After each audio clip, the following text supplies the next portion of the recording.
आप देख रहे हैं जोहार झारखंड और आपके साथ मैं हूं विवेक। हजारीबाग में स्कूल के बाहर खड़ी गाड़ियों में अचानक आग लग गई। अगलगी की घटना पीटीसी चौक के नजदीक होली क्रॉस स्कूल के पास की है। स्कूल में एनुअल फंक्शन चल रहा था, तभी बाहर खड़ी गाड़ी से धुआं निकलने लगा। जब तक लोग आग को बुझा पाते तब तक आधा दर्जन गाड़ियां जल चुकी थीं। जब तक फायर ब्रिगेड की टीम आग को काबू कर पाती तब तक आधा दर्जन गाड़ियां जलकर खाक हो चुकी थीं, जिसमें एक स्विफ्ट कार, 3 मोटरसाइकिल, एक स्कूटी शामिल है।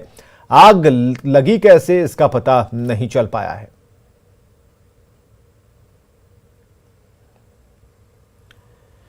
चतरा में ऐतिहासिक नईकी तालाब को अतिक्रमण मुक्त कराया गया। पुलिस और नगर परिषद की टीम ने तालाब की भूमि पर बने 1 दर्जन से अधिक दुकानों पर बुलडोजर चलाया।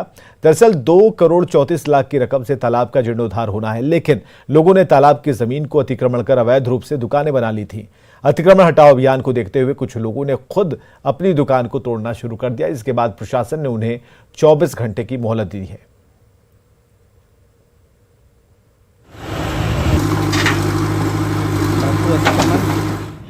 रहने के कारण कार्य आरंभ नहीं हो पाया था। उपायुक्त महोदय चतरा का निर्देशानुसार अतिक्रमण कार्यों के विरुद्ध विधि सम्मत अतिक्रमणवाद चलाया गया। जमशेदपुर में टाटा स्टील की 110 मीटर ऊंची चिमनी को रविवार को ध्वस्त किया जाएगा। कारण यह है कि चिमनी पुरानी हो चुकी है और इसका इस्तेमाल भी नहीं हो रहा। इस चिमनी को खुद टाटा स्टील कंपनी ही ध्वस्त करवा रही है। और आपको बताएं कि एडिफाइस और जेट डेमोलिशन नाम की जिस कंपनी ने नोएडा के ट्विन टावर को ध्वस्त किया था, वही कंपनी इस चिमनी को भी ध्वस्त करने वाली है। एडिफाइस मुंबई और उसकी सहयोगी जेट डेमोलिश कंपनी दक्षिण अफ्रीका की है और योजना है कि कंट्रोल ब्लास्ट के जरिए इस चिमनी को 7 से 8 सेकंड में ध्वस्त किया जाएगा।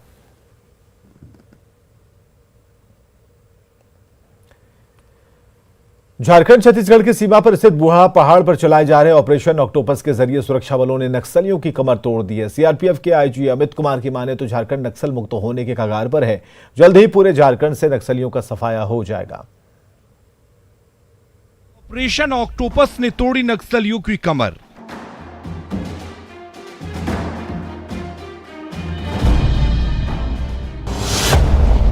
नक्सल मुक्त होने की दिशा में झारखंड।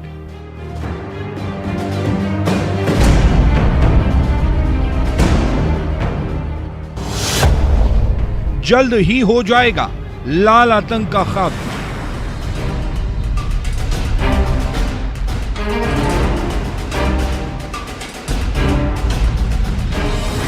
झारखंड छत्तीसगढ़ की सीमा पर स्थित बूढ़ा पहाड़ कई दशकों तक बूढ़ा पहाड़ माओवादियों के लिए सुरक्षित शरण स्थली के तौर पर रहा है। ये वही इलाका है जहां जाने से पहले सुरक्षा बलों को भी सोचना पड़ता था।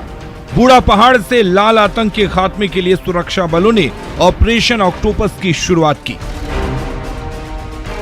इस बार ऑपरेशन ऑक्टोपस 2 चरणों में हुआ। मूलतः पहला चरण अगस्त में हुआ जब बारिश हो रही थी, और उस बार पुलिस बल और सुरक्षा बल सीआरपीएफ के फोर्सेस वहां जाकर के नक्सलियों के ठिकानों की टोह ले सके।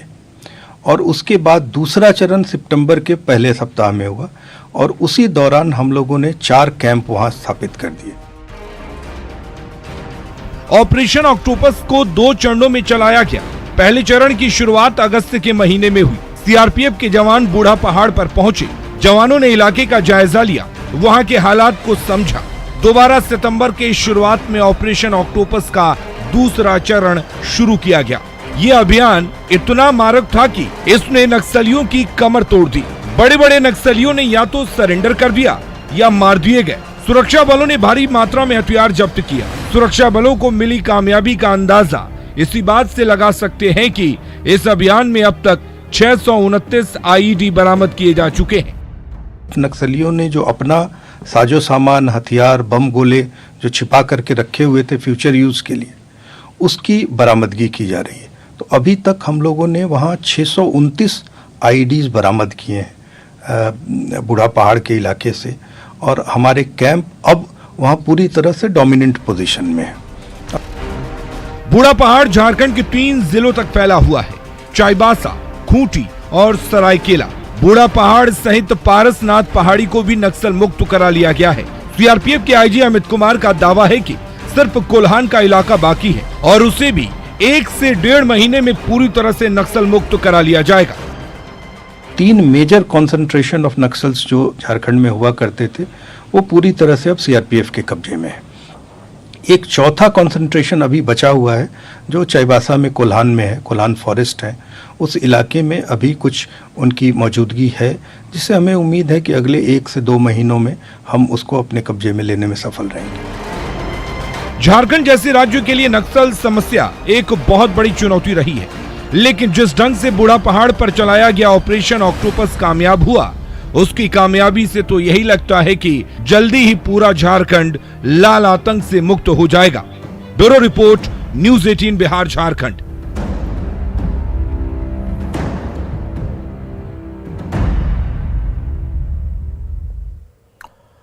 हाल के दिनों में नक्सलियों के खिलाफ चलाए गए सुरक्षा बलों के ऑपरेशन में नक्सलियों को भारी नुकसान हुआ और इसके बाद नक्सली बैकफुट पर हैं। 2 दिसंबर से लेकर 8 दिसंबर तक नक्सली PLGA सप्ताह मनाते हैं।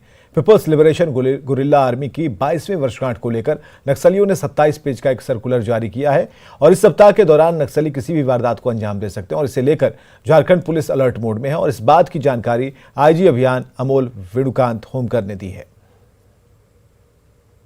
देखते हुए ये जो सप्ताह मनाया जा रहा है ये और हमारे लिए इम्पोर्टेंट हो जाता है। इससे निपटने के लिए सभी जो आवश्यक कदम हैं वो झारखंड पुलिस के द्वारा और जो केंद्रीय अर्धसैनिक बल हैं उनके द्वारा लिए जा रहे हैं। हमारी जो एजेंसीज़ है, इंटेलिजेंस एजेंसीज़ है, वो लगातार आसूचनाएं एकत्रित कर रही है। साथ साथ इनके कोर एरियाज़ में लगातार स्पेसिफिक एरिया डोमिनेशन इत्यादि के ऑपरेशंस भी किए जा रहे हैं। धनबाद की तोपचाची में गहनों की दुकान में चोरी हुई। बाइक सवार बदमाशों ने दिन दहाड़े जेवर की दुकान को निशाना बनाया और जेवर से लगा बैग लेकर भाग निकले। चोरी की घटना तोपचाची घोमो रोड की महालक्ष्मी ज्वेलर्स में घटी है। ज्वेलर्स की शिकायत पर तोपचाची थाने में मामला दर्ज किया गया है। पुलिस ने दुकान पहुंचकर छानबीन की। दुकानदार ने बताया कि बैग में करीब 2 लाख के चांदी के गहने थे।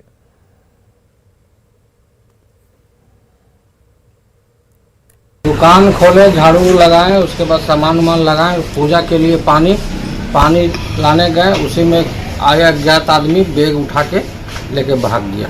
3 आदमी था पल्सर में। हजारीबाग से शर्मसार करने वाली खबर है। मामला यदुनाथ बालिका उच्च विद्यालय का है। स्कूल के क्लर्क स्वामी भट्टाचार्य पर नाबालिग छात्रा से छेड़खानी का आरोप लगा है। छेड़खानी की वारदात तब हुई जब छात्रा आई कार्ड पर हस्ताक्षर कराने स्कूल आई थी। क्लर्क की हरकत से डरी सहमी छात्रा स्कूल में ही बेहोश हो गई। स्कूल प्रबंधन ने पीड़ित छात्रा के जरिए FIR दर्ज करा दिया। इसके बाद पुलिस ने आरोपी क्लर्क को गिरफ्तार कर लिया। बताया जा रहा है कि आरोपी क्लर्क ने छेड़खानी की बात को स्वीकार कर लिया है।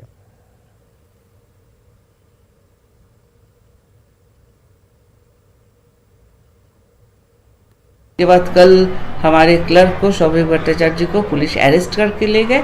अब कानूनी कार्रवाई इस पर चल रही है। ईडी कोर्ट से कारोबारी पंकज मिश्रा को बड़ा झटका लगा। ईडी कोर्ट ने पंकज मिश्रा की जमानत याचिका खारिज कर दी है। पंकज मिश्रा अवैध खनन के मामले में आरोपी हैं। उन्होंने खराब स्वास्थ्य का हवाला देते हुए जमानत की मांग की थी, लेकिन कोर्ट ने याचिका खारिज कर दी। आपको बताएं कि अदालत ने 22 नवंबर को याचिका पर सुनवाई करते हुए फैसला सुरक्षित रख लिया था। पूरा मामला साहिबगंज जिले में अवैध पत्थर खनन, मनी लॉन्ड्रिंग और ट्रांसपोर्टेशन के आरोप का है और इस मामले में 19 जुलाई से पंकज मिश्रा ईडी की हिरासत में हैं। 17 अक्टूबर को पंकज मिश्रा ने ईडी की विशेष अदालत में जमानत याचिका दाखिल की थी। फिलहाल अभी वे रिम्स के कॉटेज में सजा याफ्ता कैदी के रूप में सजा काट रहे हैं। पंकज मिश्रा पर 1 अरब से अधिक की मनी लॉन्ड्रिंग और चल अचल संपत्ति अर्जित करने का आरोप है। इस मामले पर ईडी ने चार्जशीट दाखिल की है। 2000 पन्नों की चार्जशीट में साहिबगंज जिले में अवैध खनन के जरिए करोड़ों रुपए अर्जित करने का आरोप है।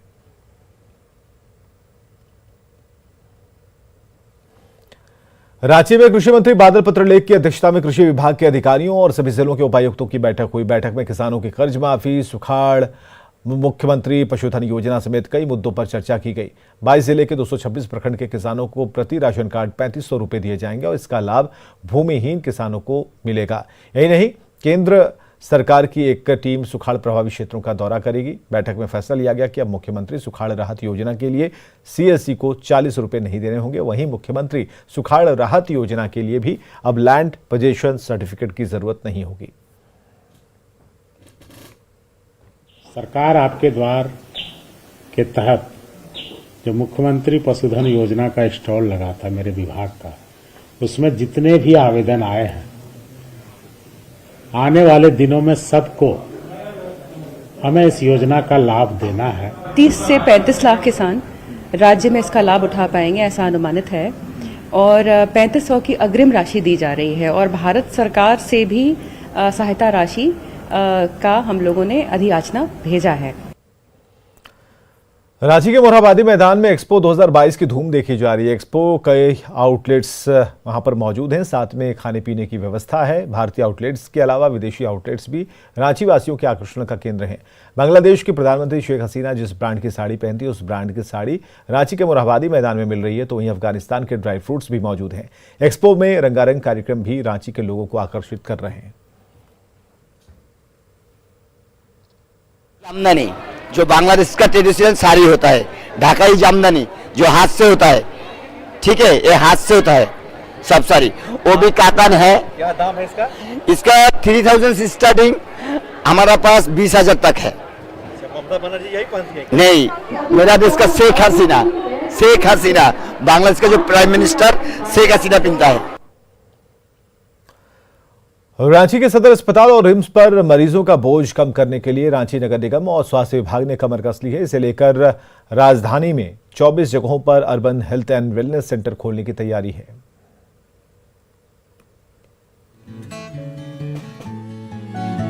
कुछ ही दिनों में ये जर्जर बिल्डिंग चमचमाते urban health and wellness centre की शक्ल ले लेगा, जहां आसपास के लोग अपना इलाज करा सकेंगे। यही नहीं, राजधानी में इसके जैसे और 24 हेल्थ एंड वेलनेस सेंटर खोलने की तैयारी रांची नगर निगम और स्वास्थ्य विभाग ने शुरू कर दी है। 30 से ज़्यादा जो urban health and wellness centre हैं उसका रेनोवेशन कार्य किया जा रहा है और वहाँ पर urban health and wellness centre नए रूप में कार्यरत होगा, जिसमें डॉक्टर्स, नर्सेज, दवाई और जो टेस्ट की सुविधाएं होगी। अलग अलग वार्डों में समुदाय केंद्र या फिर दूसरे भवनों को री इनोवेट कर उन्हें वेलनेस सेंटर को बनाया जाएगा। इन सेंटर में डॉक्टर, नर्स तो रहेंगे ही, साथ ही में दवाई के अलावा जांच की भी व्यवस्था होगी। तो सदर में जो अननेसेसरी इतनी भीड़ होती है वो भीड़ नहीं होगा और वहाँ जो जिनको रियल वहाँ का सर्विस का ज़रूरत है वही लोग वहाँ तक पहुँच पाएंगे। अदरवाइज़ जो मोहल्ला में जिनको जो सर्विस चाहिए वहीं पर उनको मिल जाएगा। इसमें खास बात है कि देखिए, हेल्थ के साथ साथ ये वेलनेस सेंटर भी है, तो इसमें हमारा योगा का भी प्रोविज़न होगा, जिसमें सप्ताह में 2 से 3 दिन योगा भी करवाया जाएगा और जितनी भी हमारी महिलाएं हैं और बच्चों के लिए 2 दिन स्पेशलिस्ट डॉक्टर भी वहाँ पर बैठेंगे। ये सेंटर अटल क्लिनिक से अलग होगा, क्योंकि इन सेंटरों में जो स्वास्थ्य कर्मी होंगे उनकी नियुक्ति भी अलग से की जाएगी, ताकि यहाँ पर स्वास्थ्य कर्मियों की किल्लत ना हो। यानी कि अब रांची वासियों को अपने घर के पास ही बेहतर स्वास्थ्य सुविधाओं का लाभ मिल सकेगा। ओम प्रकाश, न्यूज़ 18, रांची। पाकुड़ के गोकुलपुर में 3 दिवसीय फुटबॉल प्रतियोगिता का आयोजन हुआ है। फुटबॉल प्रतियोगिता में 16 टीमें हिस्सा ले रही हैं, जिसमें बिहार, बंगाल, झारखंड और यूपी की टीम शामिल हैं। कई टीमों में विदेशी खिलाड़ी भी शामिल हैं। 3 दिन तक चलने वाली फुटबॉल प्रतियोगिता के लिए दर्शकों में खासा उत्साह देखने को मिला। क्लब के द्वारा आयोजित 3 दिवसीय फुटबॉल प्रतियोगिता है। इसमें 3 दिन, आज का पहला दिन है, 3 दिन तक खेला जाएगा। इसमें लगभग आपका उड़ीसा, बंगाल, आपका नेपाल और उत्तर प्रदेश वगैरह, मतलब बहुत अच्छी अच्छी टीमों ने भाग लिए हैं। झारखंड में पहली बार लोक कला की जगत में खोरोठा के युवा धुरंधर पद्म मुकुंद नायक के परम शिष्य विनोद कुमार महतो रसलीन को उस्ताद बिस्मिल्लाह खान युवा सम्मान से सम्मानित किए जाएंगे। उन्हें यह सम्मान झारखंड की पारंपरिक लोक नृत्य घोड़ा नाच के लिए मिलने जा रहा है। विनोद महतो कसमार प्रखंड के सुदूर ग्रामीण क्षेत्र सिंहपुर के रहने वाले हैं।